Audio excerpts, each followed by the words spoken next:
Hello, hello. Welcome everyone to In Time. My name is Nicholas Lamar Soutter, and with me today, I, I, dueling Courtneys. I don't know how I'm going to. My cup runneth over. I know, right?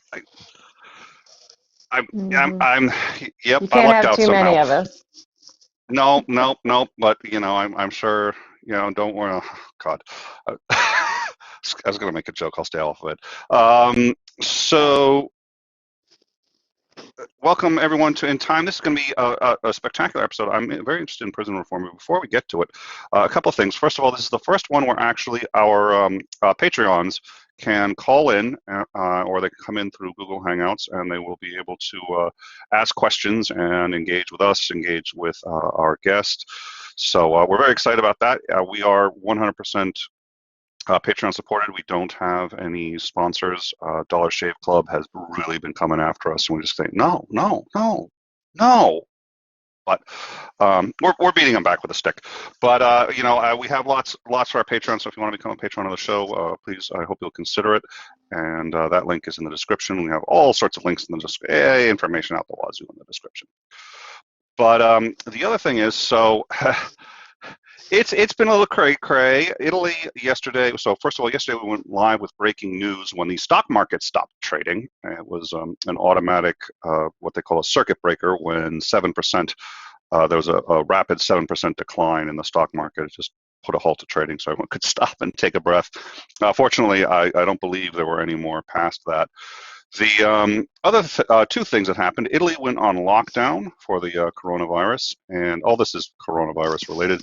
And President Trump was apparently exposed to the coronavirus. He came into contact during the CPAC meeting with somebody who had also previously been exposed to the coronavirus. So it's all very interesting stuff. Now, we've covered this before, and I think the world reaction seems to be a little dramatic compared to it's clearly more contagious than the flu, but less lethal than the flu. The American Journal, JAMA, Journal of American what does JAMA stand for?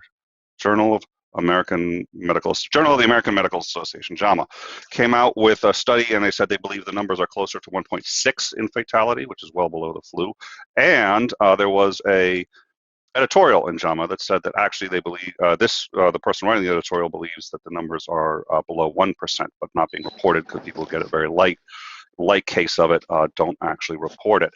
Now, we are going to have on, I believe, Dr. Cy Gart. We've had him on before, but he is a biochemist. He is currently speaking with a couple of epidemiologists on our behalf, and he ostensibly a preliminary concurs that this is not actually a pandemic and that people are kind of overreacting to it. But we're going to have him on or an epidemiologist to sort of discuss the issue, which is viruses. Aren't you thrilled, looking forward to discussing virus transmission rate? I will say this. This happened when we were covering Iran. We were covering the missile strikes on Iran. Now there's a virus that's 2 of the 7 biblical, end times, and I'm not kidding. Oh, no. There was a locust. There was a locust invasion in Africa. I'm getting worried. I'm gonna reconsider. No, I'm not really gonna go. Are you becoming a prophet, Nick? I don't know about a prophet, but I'm worried. I mean, this is like when the lights go out and the Jack the Ripper thing, right? You know better, but you're freaked out, right? I'm getting freaked out. I know. Well, when In Time becomes retitled End Times, I think I might leave the show. While you were drinking, I'm sorry. Yeah, I know exactly. Thank you. That was a good. And welcome to End Times. And this time we started on time, so that was a sweet. I think that's the mark of the end times. That may be. Yeah, that's. Oh, and the Bible. Hold on a second. Oh no. And lo, the show started on time, and the guests named Courtney appeared on a pale horse. Okay, so what we're here actually to discuss Prison reform, which is a subject I've been interested in for a little while. I got interested in kind of accidentally, but at any rate, it's a very big topic in the U.S. We have serious problems in the U.S. The recidivism rate, for example, in Norway, the rate at which prisoners go back into the jail system is about 20%. In most other countries, and that's the high bar. Other countries, 30 to 40%. It's 80% in the U.S. We have some of the worst recidivism rates in the world. We pay a tremendous amount per prisoner, and we're not doing a very good job of it. So it reminds me of our healthcare system. We have 4% of the world's population, 4% of the total population of this planet lives in the United States, but 25% of our prisoners are here. That's a large number of prisoners. It's disproportionate to any other country in the world, and we do have, for example, far more prisoners. Well, not far more. We have more prisoners in the U.S. than they do in China. China has 3 times our population. It is a communist country, and it's a communist dictatorship country, and they have fewer people in jail than we do, and 3 times the population. So clearly, something is wrong. People coming out of jail tend to be far worse than going in. I think.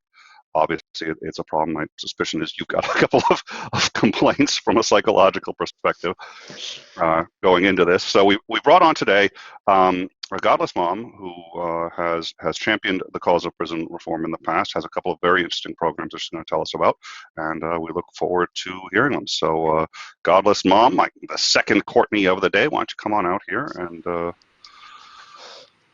hello, Hi. and welcome to the show. Thank you very much. Thanks for having me. Oh, our pleasure. So why don't you tell us a little bit about yourself, tell us about yourself first.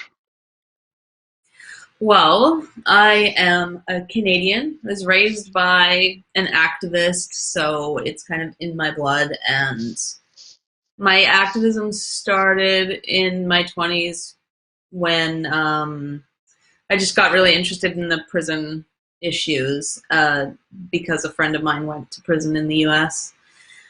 And, slowly it's kind of morphed into being Godless Mom, and now I do a lot of activism for secular rights and for atheists who are in trouble in other parts of the world. And we've actually just launched an organization to that end called the International Association of Atheists. And we literally just launched it yesterday.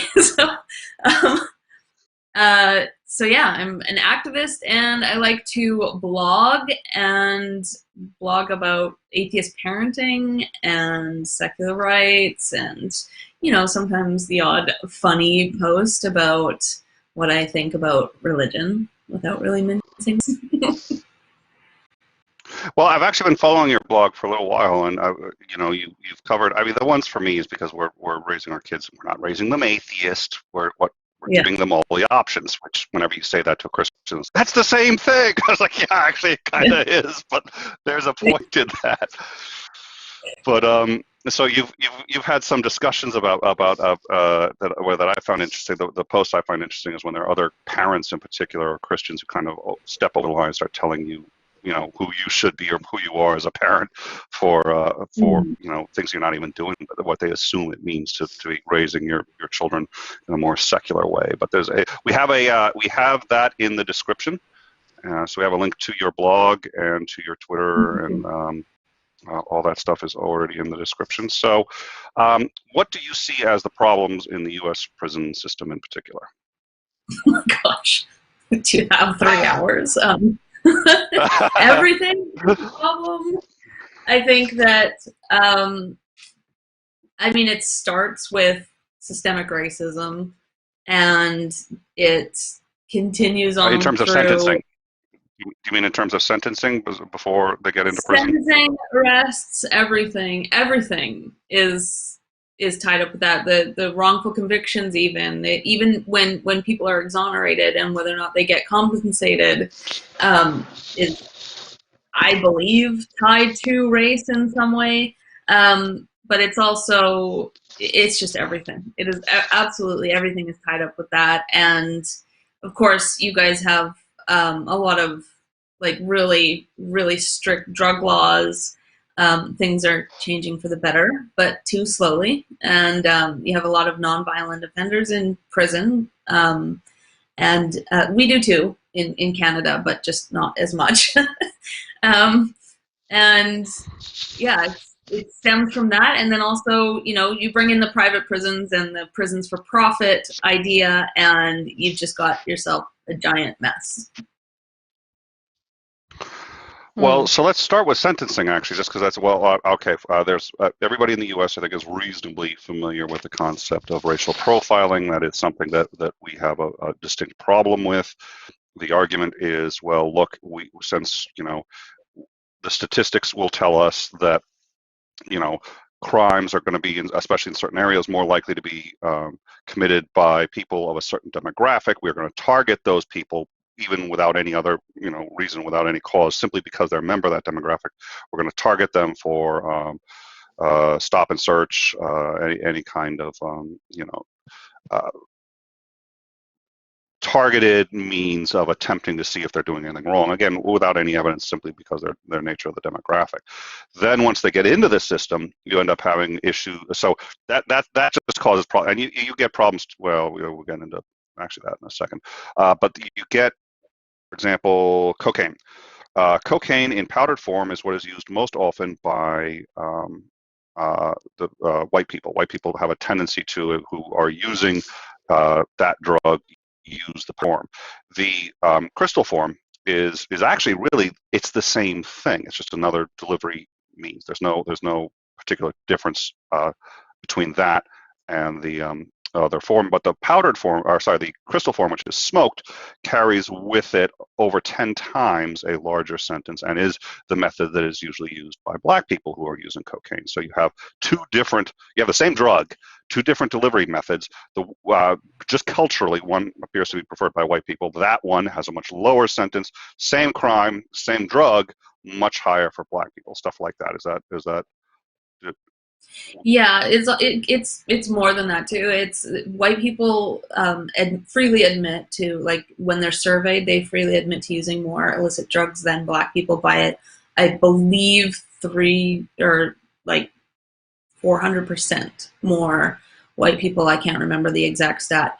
But yeah, significant amount more white people admit to using all illicit drugs, more than black people, and black people are serving more time by about 400% for all of these drugs. So, I mean, there's just, these statistics are undeniable. And a lot of people argue that it's more related to economics. So a lot of these people will live under the poverty line. They can't afford a proper lawyer and stuff like that. And I think that that's got something to do with it. But the fact that, a lot of these demographics are found under the poverty line is also underlying systemic racism. So it's all tied in together, and it's a huge mess that stemmed from slavery and from the beginning of your country. And it's just,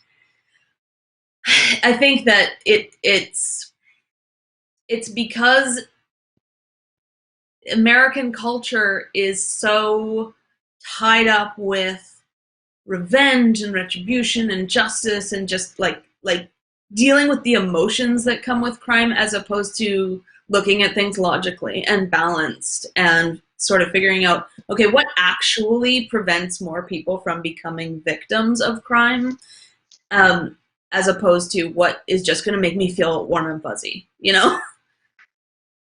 Yeah. So I think that's an interesting point. And most countries seem to have solved in their own minds what is the purpose of the prison system. We have not. We actually seem to think it should serve 3 or 4 different purposes, and because we alternate these, and we don't do any one of them particularly well. So one, justice, quote justice, whatever that is. I have no idea what justice actually means, but let's assume somehow prison delivers justice. 2, a deterrent. Well, nobody wants to go to jail, so prison's going to serve as a deterrent. 3, rehabilitation. The idea that we're going to, Yeah, I got that. Well, thank you. That's the word. And then so deterrence, rehabilitate, and then for some form of, which I guess is different from justice, but seems to somehow get meted out the same way, which is some kind of either revenge or catharsis for the victims. Well, he's in jail. Oh, and five. Sorry, I forgot five. Sequestration, taking violent people and making sure they're away from the rest of society so that they can't hurt anyone. So we have not decided what our prison system should really do, and so we try to do all of those things simultaneously. So in your view, how is this done well in other countries, and how is it that we are failing? Where should the balance be in your view? Well, I don't think any one country does it super, super well, to be honest. I think that people are still it's very difficult for people to look at a criminal who has hurt somebody and feel anything for them. And they feel like if we go and then treat this person with mental health care or give them skills or something like that, then we are coddling them. We are, giving them things that they don't deserve, and it leaves a bad taste in people's mouths. Generally speaking, this happens all over the world. People hate, or people love to throw out the term tough on crime, and it doesn't really mean what they think it means. But I think that there are small pockets of really great things happening. For instance, there is a restaurant in Cleveland, Ohio called Edwin's. It is a fine dining restaurant, and they take post-release convicts, and they train them in this fine dining atmosphere. And they'll train them in the back of the house, they train them in the front of the house, and they have, so far, they've been operating for, I think, like 6 or 7 years or something like that. And this is actually what the person who I knew who went to prison in the States, he went through this. And they have a 0% recidivism rate. So none of the people who go through their program go back to prison. None of them. And my dad also ran a program here in Canada called Diversion for young offenders, which was similar, except it was a woodworking shop. And he would train them woodworking skills, and they would make these products, and then they got them to be sold in different gift shops around the city of Vancouver. And they got like the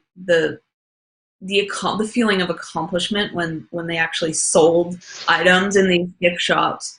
And again, 0% recidivism rate.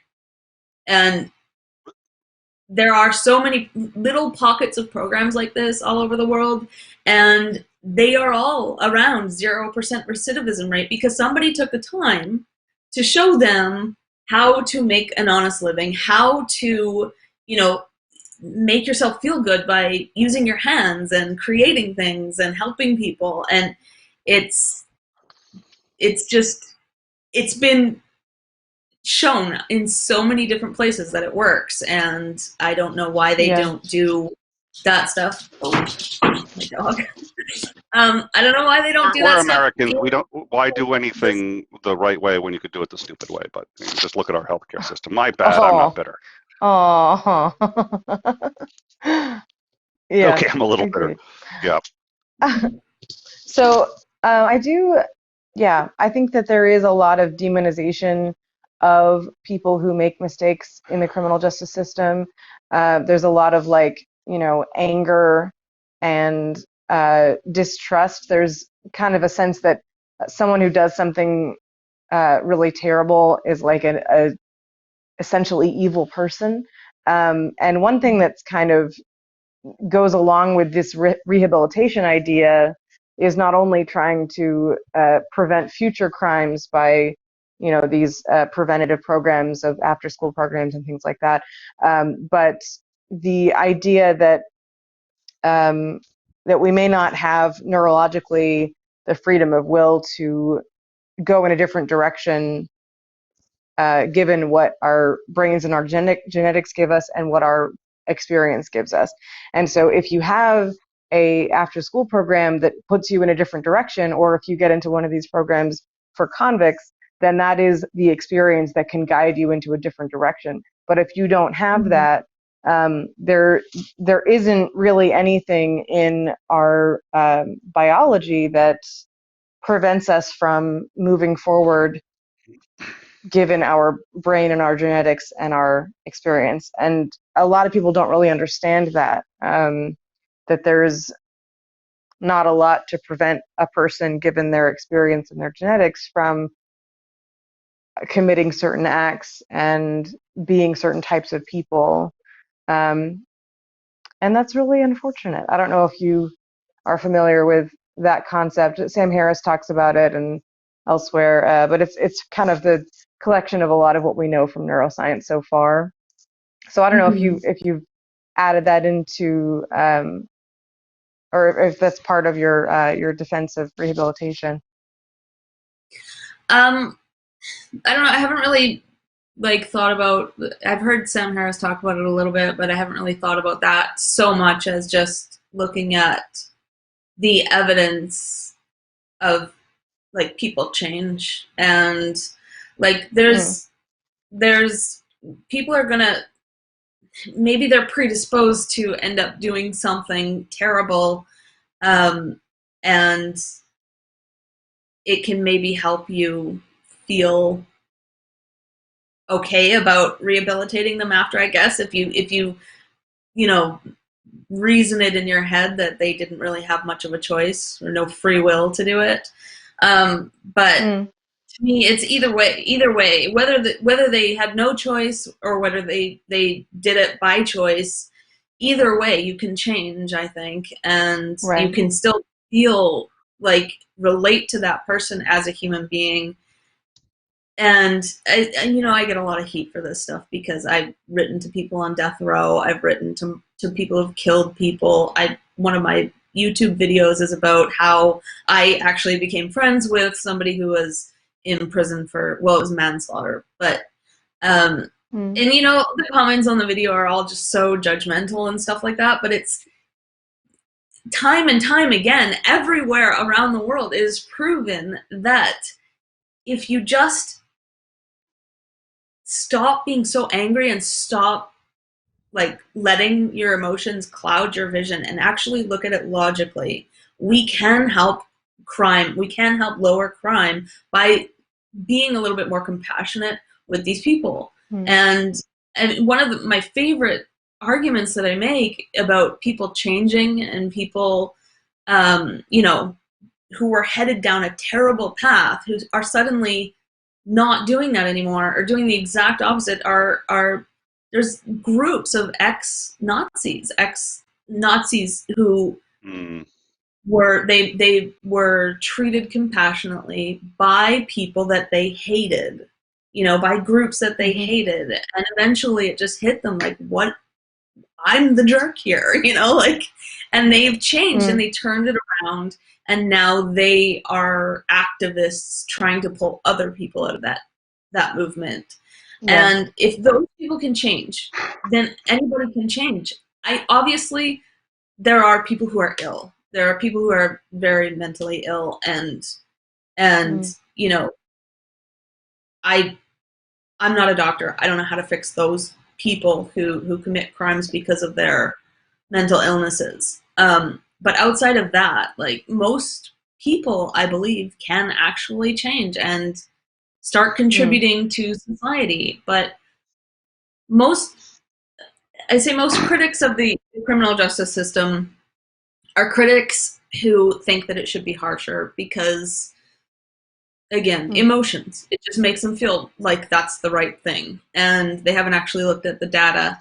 And we need to look at things more reasonably and logically and look at this from a scientific perspective. Well, let's look at some of the data. I really only bring up, sorry. I really only bring that up, the freedom of will thing, just because there is such a push about, how could someone do this? There's revenge, there's punishment, as opposed to just safety of community and then rehabilitation. And Mhm. it's like, the concept that people are just baseline evil and they're not going to change and they're always going to be dangerous and they're always going to be the same kind of people they were starting with. But the environment has an incredible, it can make an incredible difference on someone's personality, on their behavior, on the trajectory of their lives. And so that's more what I'm talking about, is that Yeah. there's not a lot of people in the criminal justice system that have applied this newest neurological science to the way that we look at criminal justice and what the goals of that should be. Mhm. Yeah, no, I So agree. I want, because I think Norway is one of the countries that has started to do that. But before we get to Norway, because I think that's a great example. Also, this reminds me of Daryl Davis, who's the black man who makes friends with Klansmen, and then gets them to eventually they surrender their robes, because it's like there's a black guy who's treating them with dignity and respect, and he forces them to treat them with dignity and respect because his own he demands it. That's why I also have the Martin Luther King Jr. thing in the background. I'm a big fan of that kind of methodology. But let's take a look at our first slide here. This is incarceration rates. It's actually going to be in the small window, or we're taking over Courtney for a second. So Courtney's gone. Incarceration rates in the U.S. And what you can see here is they started to spike in the early 80s. This was the tough on crime. This started with Reagan, was continued in particular by Clinton, which most people don't know. Clinton's a liberal. Clinton had two huge regrets in leaving office. The first was that he left the assassination of Osama bin Laden. Won't make that mistake again. Of Osama bin Laden to his predecessor, and he profoundly regretted that because he didn't start it. It was the last months of his office by the time he and Clark had the plan, and Bush didn't follow through with it. The second one was following through with the tough on crime on the assumption that it would make things better. So this is what has happened to the prison rate in the United States starting in the 80s. No other country has had this kind of precipitous rise. Even countries like Turkey, which is brutal regimes, Egypt, we lead the world by far in terms of how many people of our own people we incarcerate. The next slide is the homicide. The next slide is, yes, homicide and incarceration rates. There is a chart of the homicide rates are in red, and you can see the homicide rates started to go up. At that point, we said we have to do something about the homicide rate. Now, you'll notice that for a while, the homicide rate and the rate of incarceration was steady. Then the homicide rate started to spike. The incarceration rate didn't go down. We didn't suddenly sit there. So it wasn't caused by the incarceration rate. It was caused by something else. We decided to deal with it, however, by dramatically getting tough on crime and increasing the incarceration rate. Now notice that the increase had actually no impact at first. And then eventually, after about 10, maybe even 20 years there, the murder rate starts to go down, but there's no evidence that that's tied to the increase in the incarceration rate. It looks like they're probably not necessarily related. Again, the initial increase did nothing to the murder rates. And then the final one, if we look at the final slide here, this will be violent crimes. And so you can see that as opposed to incarceration rates and homicide, which is what we were just looking at, as the incarceration rate increased, which is that dark blue line there, you can see it start to go up pretty precipitously. Violent crime didn't change much. It went up a little bit, then it went down, but the actual violent crime in this country has remained reasonably level over that period of time. So this method seems to have had zero impact. Thank you very much for those slides. So the idea that we are going to either punish, which already we're starting to learn, there's a very big difference between punishment and correction, and those are two different things, and it's not easy for all people to understand the difference. They kind of look the same. They're not. Punishment doesn't work. Corrections do, but punishment does not. Punishment just instills anger, hostility, resentment. So but there's a difference between those and some form of either rehabilitation or attempt at getting people to reintegrate back into society. So the Norway is a country that appears to be doing this correctly at this point. Very few guards in their prisons. They actually get TV. They get dormitories. It's a bit more like a college dormitory than it is a prison. There are walls. There's no barbed wire on the walls. If you really wanted to escape, you probably could. The consequences are, there'll be consequences for it. But the maximum sentence there is 21 years. So, what's his name? Anders Breivik, who may sound familiar. He murdered a number of children. He went to a camp. Blew up a bomb near their parliament and did the single worst terrorist attack there. He is at the maximum sentence of 21 years. Now, they're not going to necessarily release him. He gets reviewed at that point. But there is always a hope. It's not a life sentence. It's not we're ending you just for, there's no giving up on anybody, even this guy. Their recidivism rate is 20% as opposed to ours, which is 80%. Meaning, even as nice as it is, most people don't actually want to come back. Ours, as terrible as it is, most people end up going back. So I think hopefully this speaks to the difference in methodology, and I was wondering if anybody had any thoughts on that. Well, it's similar in Canada. It's 25 years is the top sentence you can get here. And we have some of the most prolific serial killers in North America, like Robert Pickton, who, I mean, some people have said upwards of 150 people he killed. But he, 25 years, and then he's up for review. Canadians don't play, Jesus. Yeah, there's another guy, Clifford Olson, who I was terrified of when I was a kid because he was just like terrorizing neighborhoods, killed kids and stuff like that. He's recently been up for review. We don't usually release people like that, even though they get the 25 years.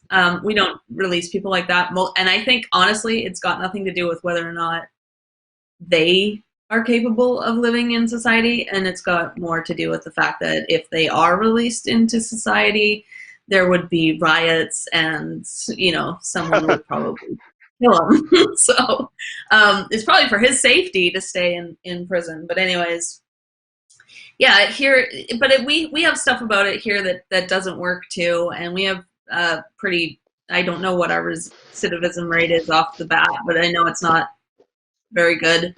And we also have systemic racism with the First Nations population up here in Canada. They are way overrepresented in our prisons.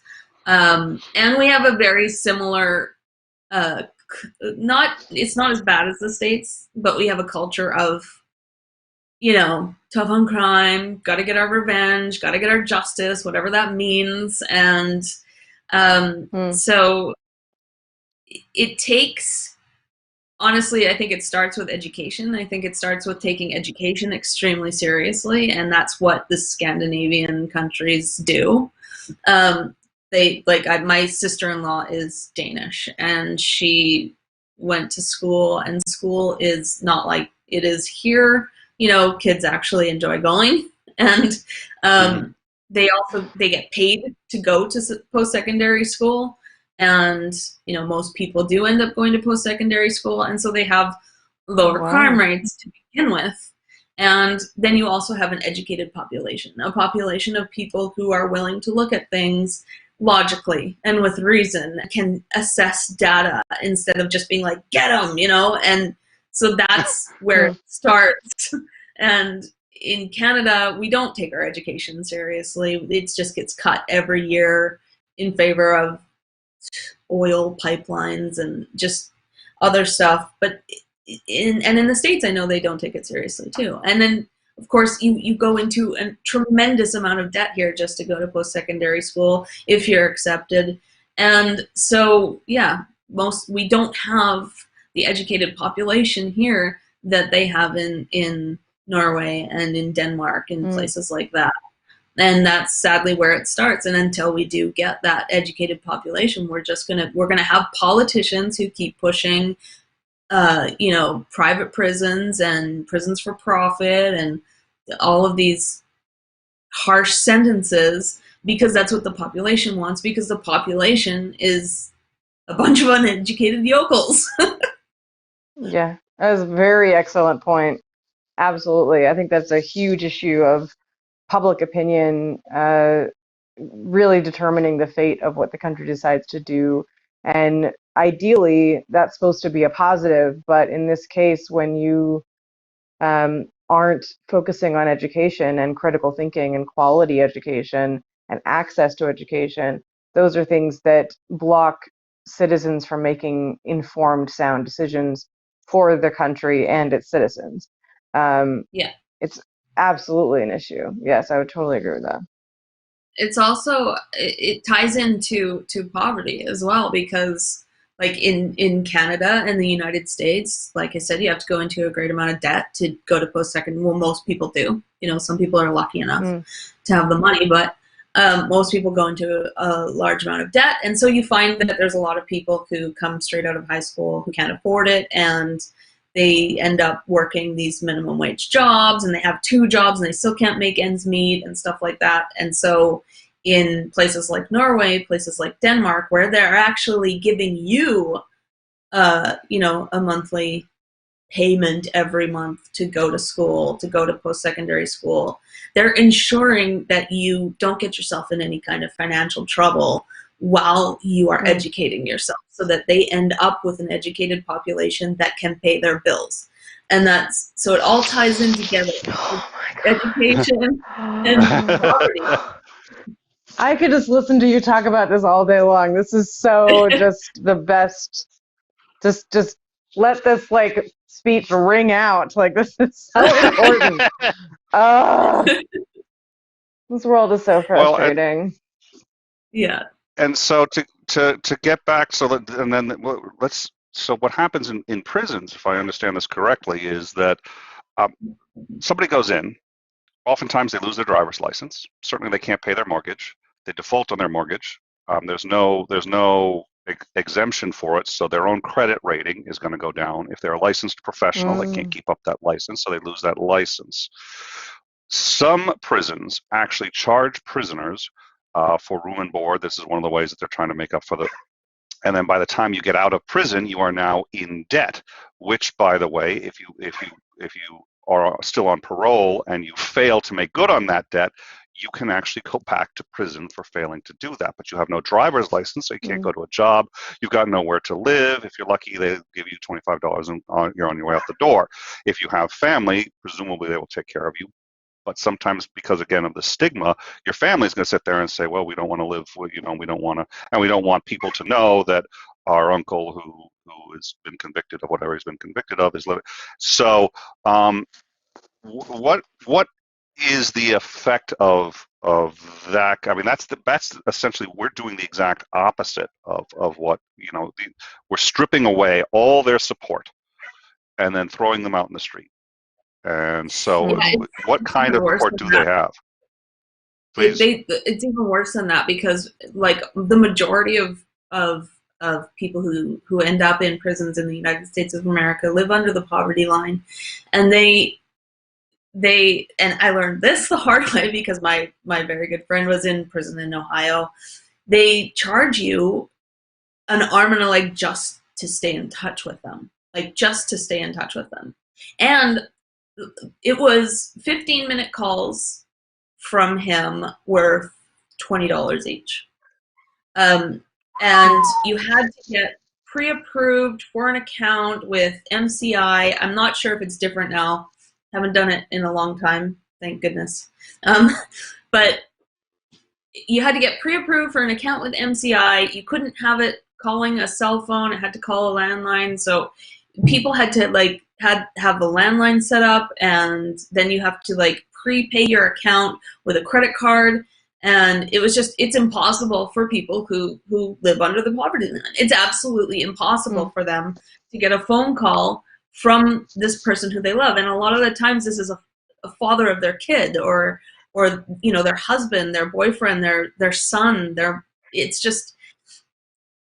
They just tear their entire family away, like you said. And then, of course, they move them to faraway prisons, and their family can't drive 12 hours to go and see them. And a lot of the times, they'll make that trip, and then they get turned away because they don't get through security for a change of rules.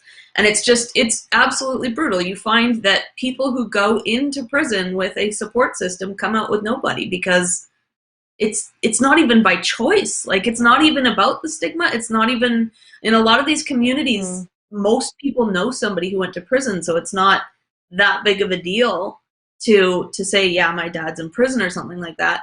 The thing that tears them apart is the fact that they cannot stay in touch. They cannot stay in touch. Yeah, this might seem a little bit off topic, but it sort of paints along the same lines of wealth inequality falling on racial lines of the history of, say, real estate creating a difference in accrued wealth over time within these families. So when you have somebody who's an African American first generation graduate from a college degree, for them, they tend to accumulate a little bit less wealth than their white counterparts because they tend to spend money helping out their families. And so there's this general kind of philanthropic attitude of helping their families, as opposed to a lot of white families that may start with a level of wealth and support, and when they get their degree, they have support and resources from their family versus being the sole person giving those things out. So on the other side of that, if you have somebody who has had all their resources taken away from them as an individual, if you're starting from a family that doesn't have as many resources to go around anyway, there's a very big difference in the trajectory of a white prisoner getting those resources from the people around them and being able to rehabilitate and not go back to prison versus somebody in the African American community that just for the sake of money may have much less access, like you were saying, and then end up going right back. Yeah, exactly. People don't seem to see that it all stems from all the way back to slavery. Like I said, like, you have white families who in that time period had wealth, and they carry that wealth on through the generations. And sure, there can be, like a couple of white people in your family who don't try their hardest and end up living under the poverty line or whatever, but the opportunities that were there to begin with are much, much bigger. And like an African American who might be the first person in his family to graduate from a post-secondary institution, is fighting everything around him to do that. Like, it's obviously there are African Americans who are raised in wealthy neighborhoods and, they have lots of opportunity around them, but there's still, even in that situation, there's still a disadvantage because there's still racism in all different forms in different places, and again, in the actual prison system as well, and the criminal justice system as well. As we've seen, wealthy African Americans be taken to prison for things they didn't do, or for things that were extremely questionable, where at least there's reasonable doubt that exists in the case. Like, that boxer hurricane, Carter. Yeah, that's it. And just cases like that where people are wealthy, they have a job, they're well known, they're respected in their community, and they still get taken to prison for something they didn't do. And I mean, it is so disproportionate with wrongful convictions, if you actually look at the racial demographics of wrongful convictions. And those are just the ones that have been proven too, because the Innocence Project says that they are at any given time investigating 80,000 cases. And they say that nearly a quarter, scientific surveys have estimated that a quarter of death row inmates are innocent. And a lot of death row inmates are African American, Hispanic. And yeah, it's just, again, it comes back to education, because an educated population is a less bigoted and prejudiced population. And then you have less systemic racism and less bigotry. Especially, there's even bigotry when it comes to poverty, right? Like, people are like, oh, just, get a job, or just pull yourself up from your bootstraps or whatever. It's so simple. It's just so simple. So we need that education. We need an educated population is also compassionate too. They are compassionate. And the more that you understand about the world around you, the more compassionate you are. And that's just what it comes down to, I think. And that phrase of pull yourself up by your bootstraps was actually originally coined as something that is impossible, which I just learned recently, which is really interesting to me. It's like everybody talks about, oh, pull yourself up by your bootstraps. It's, you know, winning through adversity. And it's like, you know, it's actually a task that's impossible. And it's seen as the biggest solution, like philanthropy and these kind of top-down solutions. It's horrifying. Okay, anyway, go ahead, Nick. Well, so I want to cover a couple of things. First of all, this also applies to, of course, getting a lawyer if you have money, if you're affluent, which, again, the whites now, O.J. Simpson's a great example. I mean, would he have gotten off if he didn't have that legal team? I mean, let's be honest. But I think this gets back to sort of racial profiling and the effect of just a systemic cultural attitude towards a minority such as blacks in this country, where it's been shown time and time again with the same resume, they have a much less chance of getting hired, no matter at all levels. At all levels, they have a less chance of getting hired. They're going to get hired for less. They have a harder time getting a loan from the bank, the loan at a higher interest rate, just for being black. It is that simple. And then you add up all of those combined, and things become a lot harder. Now, I want to show you a picture of somebody who, if this man had run for president, so we have Trump, who is a white guy who ran for president, and in my view, isn't particularly competent. There's another man who was very competent who ran for president. I'd like to put up this picture right now of a president. If we can get this up here, there we go. If he had been white, would he have needed even half of the credentials? Compare the credentials of the black Barack Obama to who had a hard time. He won, but it was close, versus Donald Trump. And if he had been white, would he have needed? He would have won in a landslide. If it was that man that we just saw who had been running in the U.S., he wouldn't have had nearly the difficulties winning, especially at his qualifications. But because he was black, that's why. So between the institutionalized racism, which just makes life so much harder at every level, even before you get into the system, then you get into the system, it's even harder, and then you go to jail, it's even harder. So we've talked about, people in jail often lose their right to vote. In Florida, you're supposed to be able to technically get it back, but I believe you have to have the governor himself approve getting it back, and he basically doesn't approve it for anybody.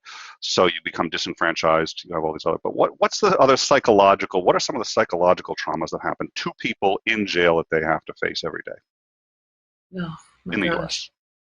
So much. There's so much. Like, I mentioned my friend who went to prison. He went to prison for 9 years, and we were very, very good friends. And when he got out, we stopped being friends because he couldn't handle it. He couldn't handle just being out.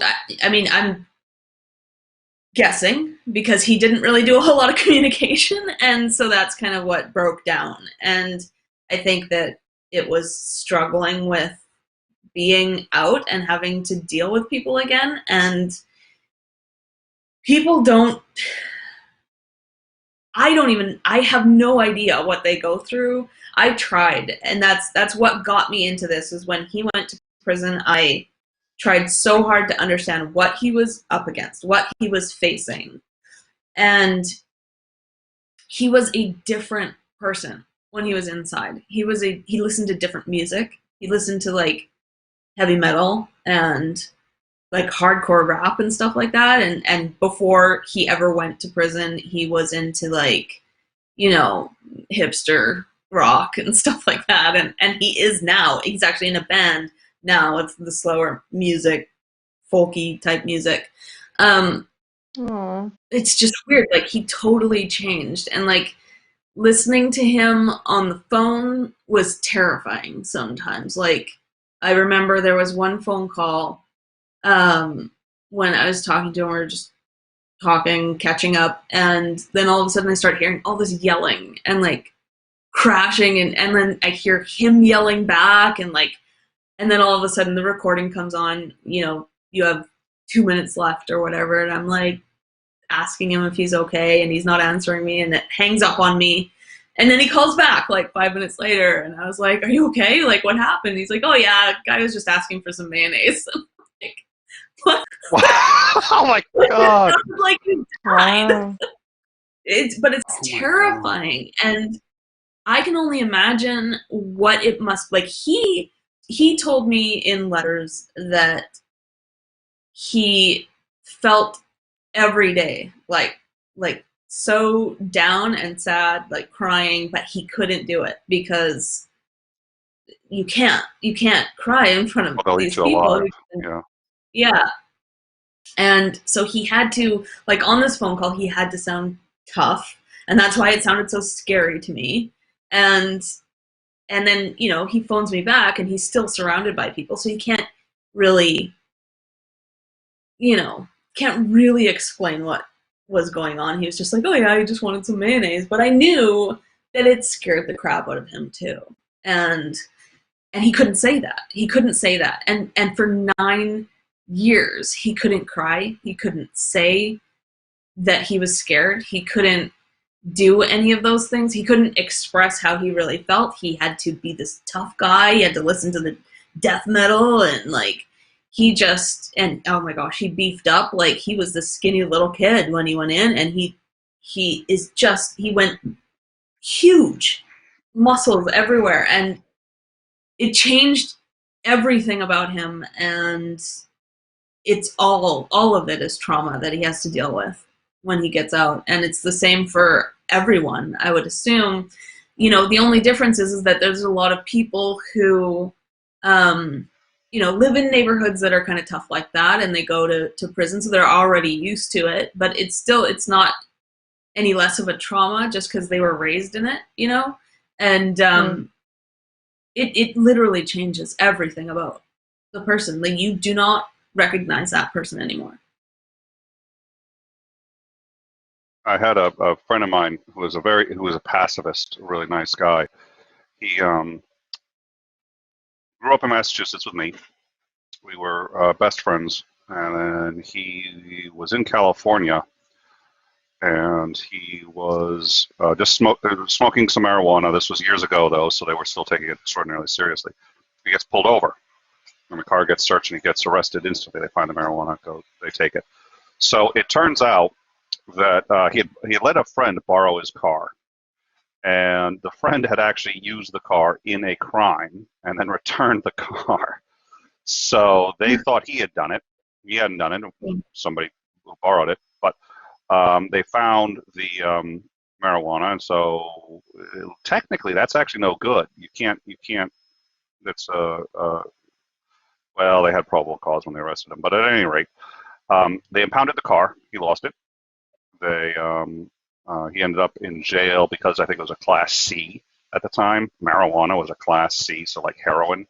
They threw him in jail. He got a 5-year sentence. Only served about 2. But when he came out, he was a completely different. He was utterly destroyed. The man that he was going in had been utterly destroyed. I mean, he wouldn't talk about what happened in there. He just wouldn't talk about it. But certainly didn't strike me as being anything about making citizens better. He was punished well beyond anything that he actually did wrong. But again, this is just sort of, we're very much into, you know, between mandatory minimums, 3 strikes, you know, it gets back to this tough on crime. If we're going to be really tough on crime, man, then somehow that will end crime. And as we showed in the previous, it's had no real impact on it. The things that fix crime are the things you'd expect: good police work, and then, you know, a number of, you know, other, you know, raising the standard of living, raising the effective wage that people are earning and what they can do with that wage. that's tends to, and there will still be criminals. I think Courtney made an excellent point about that. You're going to have criminals even in the, ideal society, but there are ways to deal with them, and I'm not sure that we've cornered the market on dealing with them in the right way. But well, I think one of the things that's yep. really lacking is mental health care as well, because a lot of people end up in prison, which is just like when you actually sit down and think about that for a minute, that these people are ill and that's why they're doing these things, and they end up in prison for it. It's just horrific. I can't even wrap my mind around that.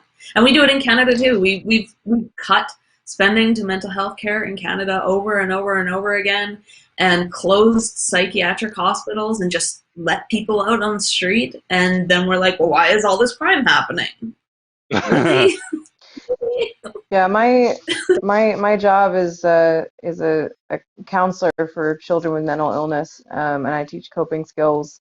I talk a lot about anger management and kind of accepting responsibility for your actions and things, because yeah, it's really scary to think that I've only been doing this job for about a year, and it is incredibly scary to think that any of my children that I see could end up in the prison system, or end up hurting someone, or end up, being hurt themselves. And it all stems from these central difficulties around a lot of different things, but it's about not having the coping skills, not having the support, and sometimes medication and all kinds of things.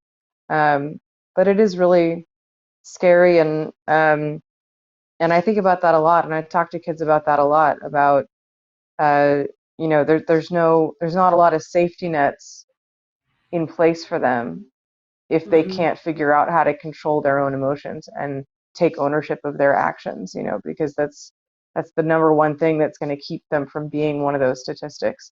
And my cousin actually got out of prison a while back too. So I think all three of us have personal stories of people that we've been touched by this system, and our families have. But that's my cousin is doing a lot better. His father died, and he was growing up in Somerville, Massachusetts, and so he's kind of a rough around the edges kid, and ended up involved in gangs, and I think seeking out the family that he wasn't getting at home, and right now he's getting better, and he's with family and learning some ways of functioning, ways of navigating money and jobs and responsibility in a way that he didn't get before. And yeah, it's a long journey back, but I think I'm hopeful that he'll figure it out. The other danger with mental illness is that with wrongful convictions, if you look at the stats, a lot of them are suffering from some kind of mental illness, and they're taken advantage of. Like if you look at Making a Murderer, and you see Brendan Dassey, he's the nephew of, I forget the guy's name. I'm getting old. Brendan Dassey he's the nephew, right? And he's got an extremely low IQ and learning disabilities, and they brought him in, and you can watch the documentary and see his interrogation, and you can see how they led him to these confessions.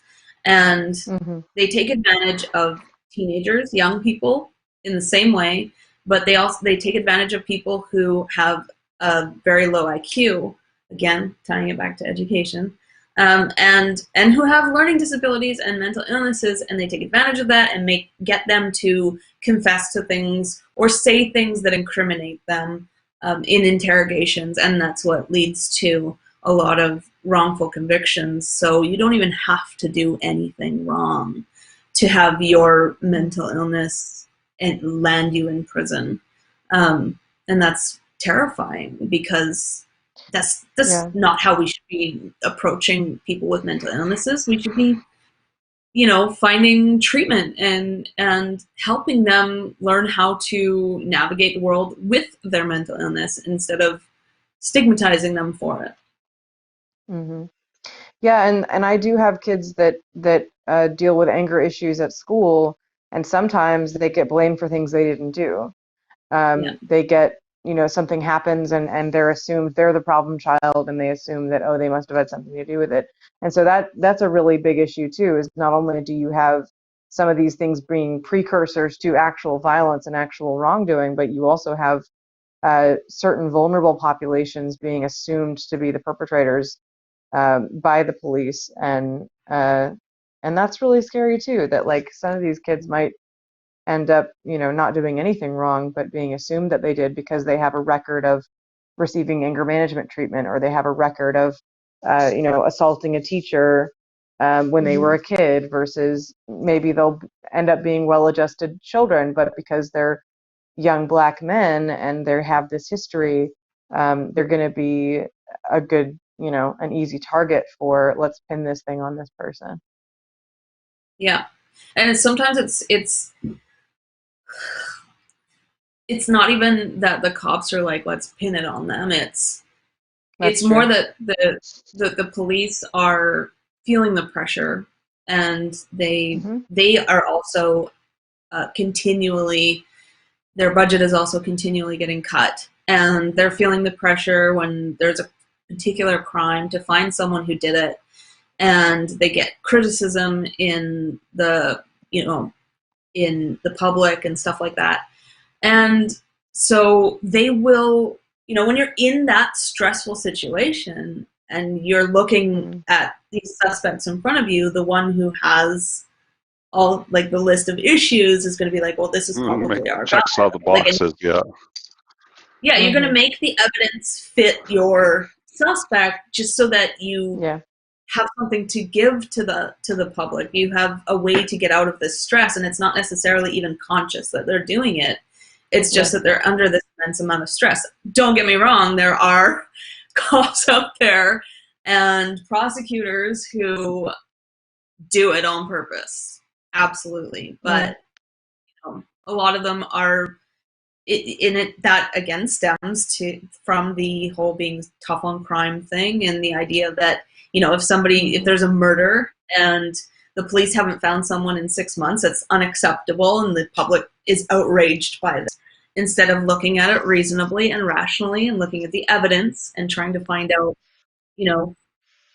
who actually did this, as opposed to just pinning it on the first person who comes along. Yeah, we also, I'm not sure we touched on this too much, but the kind of the over-policing of certain populations, where you might have the same level of certain crimes being done across the communities, but because certain populations are more policed than others, they're more likely to be caught in those things and be charged with those things. I don't know if you talk about that as well, because that's another kind of goes along poverty lines and racial lines as well. Yeah, I think the statistics of like drug use, white people statistically use more illicit drugs than Black people, and Black people go to prison statistically more. Example of that. Well, so one of my friends keeps saying like, oh, this 6% of the population does this much or is convicted for this much amount of the crime, and I'm like, what do you mean by that? Like, what is that? What do you think that says? And they think it's just more prevalent among African American populations for crime. And it's like, you said convictions, so that's a very different thing. And so I think that sometimes these statistics that we get can sometimes be extremely misleading as to what the root cause is. And you can tell sometimes by the funding of that research or by who's perpetuating it that that it's meant to send a certain message that is very misleading. Yeah, it definitely is, because the thing is that the majority of people in prison in the United States of America are in prison for drug offenses and nonviolent offenses. And you can actually find some data in some places that probably very questionable data as well, that suggests that maybe some populations are more susceptible to violent crimes. But that doesn't explain why the prisons are overpopulated by minorities, because, again, white people use the most illicit drugs. So they should be in prison the most for possession, at the very least. Mm-hmm. All right, so we've got a super chat here. Oh, actually, only one other thing that I thought was interesting. Massachusetts closed a whole bunch of its mental hospitals a while back, like 20 years ago, and that's how I met the guy I co-wrote the book on for the prison thing, because he'd worked in mental hospitals, and then when they all closed down, he needed a new job, and all those mental patients ended up in prisons. So the prisons hired the previous mental health care doctors from the mental hospitals to work at the prisons, because that's where all their patients ended up. And universally, and that's he started at a mental hospital, but he ended up dealing with the same patients, but in prison. And it costs more to deal with them in prison. It costs more to the society. It costs more in damage to these patients that maybe in some cases could have been rehabilitated and somehow, but you closed the mental hospitals. Reagan did the same thing in the 80s. He was huge on it, closed a huge number of hospitals, and that we didn't have a homeless population until Reagan. So we've got a super chat for $1.99. Red, how do the Quakers deal with crime? I find that interesting, because Quakers, of course, they're nonviolent, but they do have crime that occurs, but they use shunning, which I find an interesting technique. The idea is you're no longer going to be a member of society. We're going to cut you out. You still work, you still get to eat, you still get to, but nobody talks to you. They pretend you don't exist until they reach the point which is, it's interesting. It's almost like prison in some ways, I suppose, except it's an open air. So it reminds me almost of the Norway system, which is, I mean, again, you're sequestered from society. And in the U.S. prisons, the other thing, and then we're going to need to start wrapping up, but the other thing is, of course, people learn in our prisons how to become better criminals. Because they're not taken out of society, they're taken out of our society and put into a brand new society, which is absolutely ruthless, brutal, and just completely run by. And we have this thing where we think that that's not only okay, but that's part of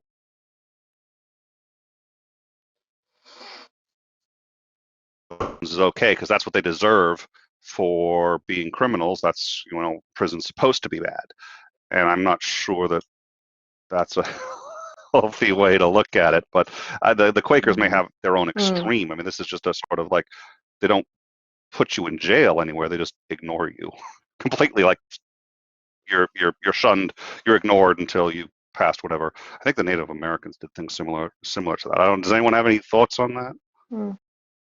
I don't know. For me, it comes down to what the data says.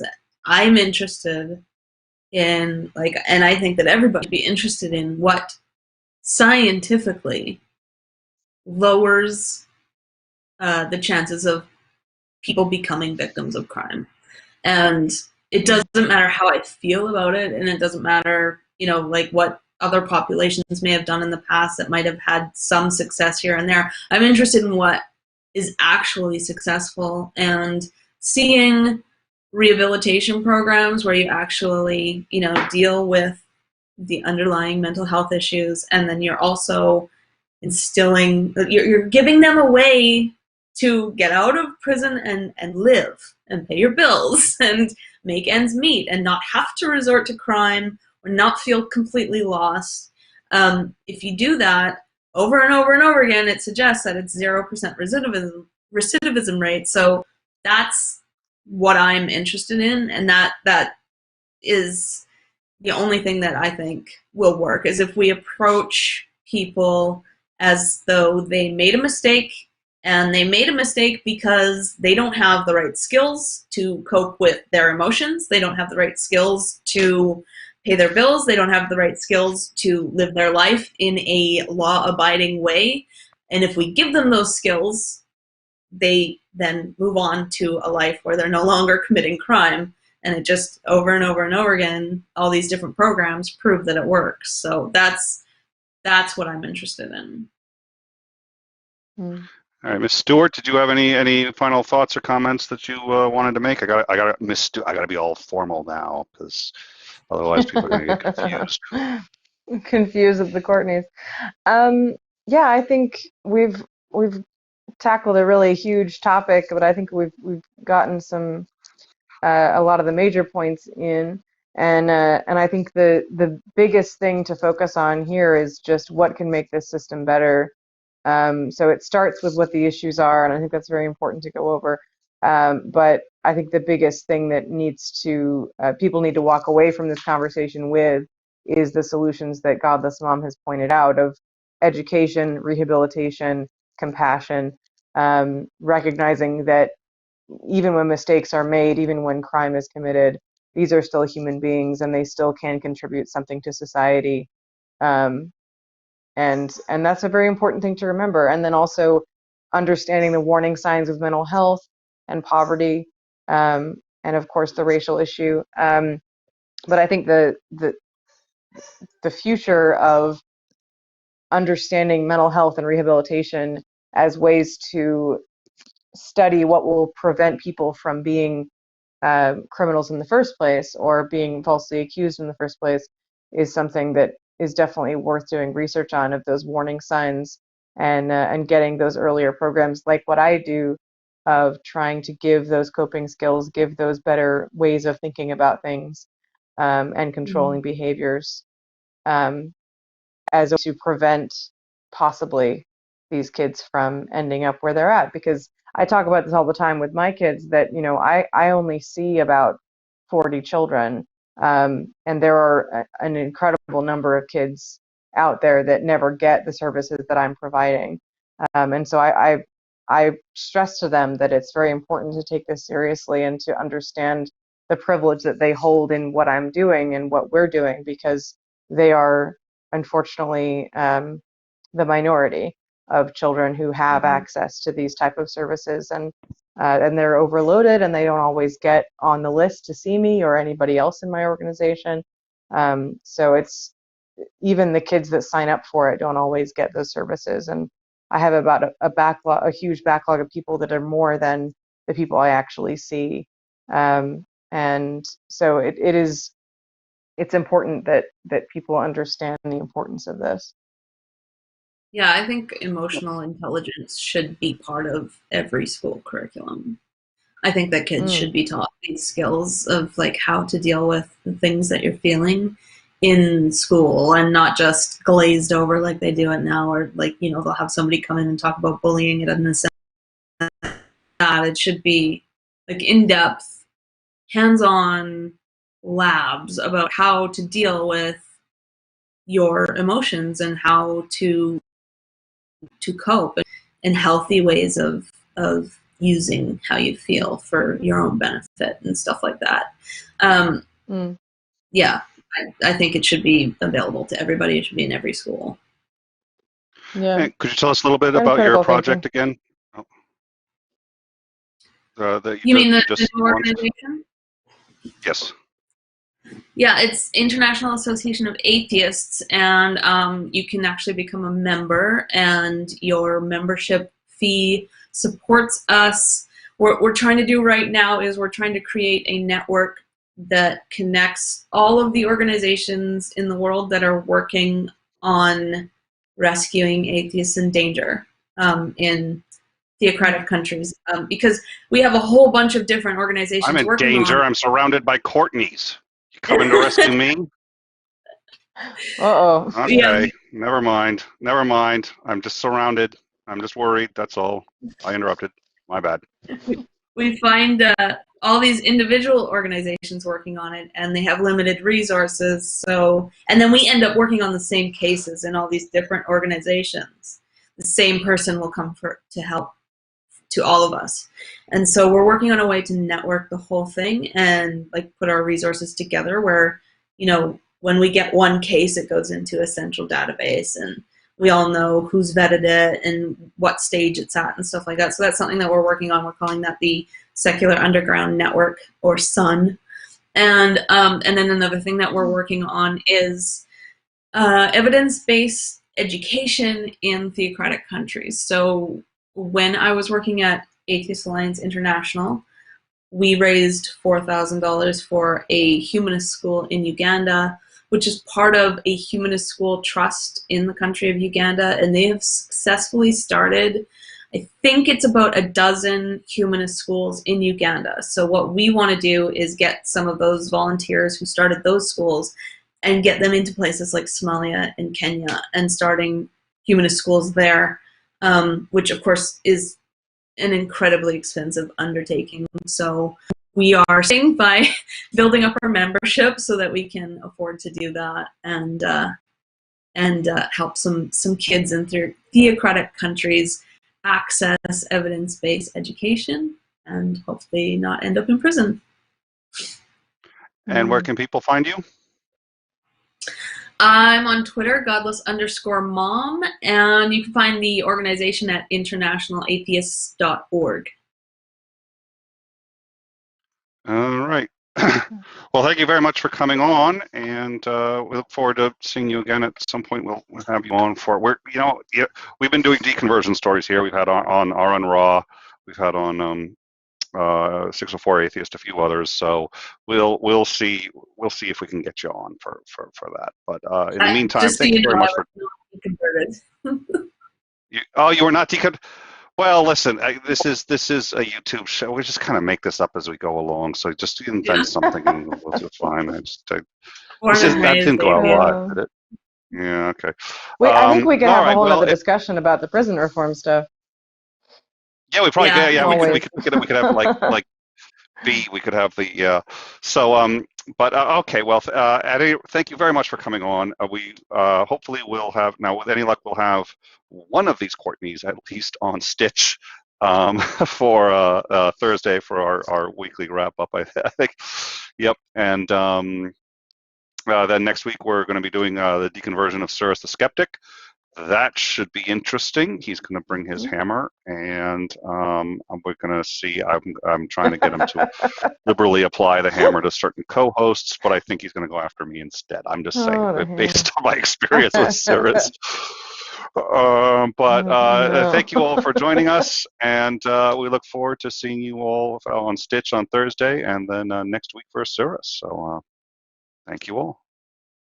Thank you so much for coming on the show, Godless Mom. Thanks for having me. That's awesome.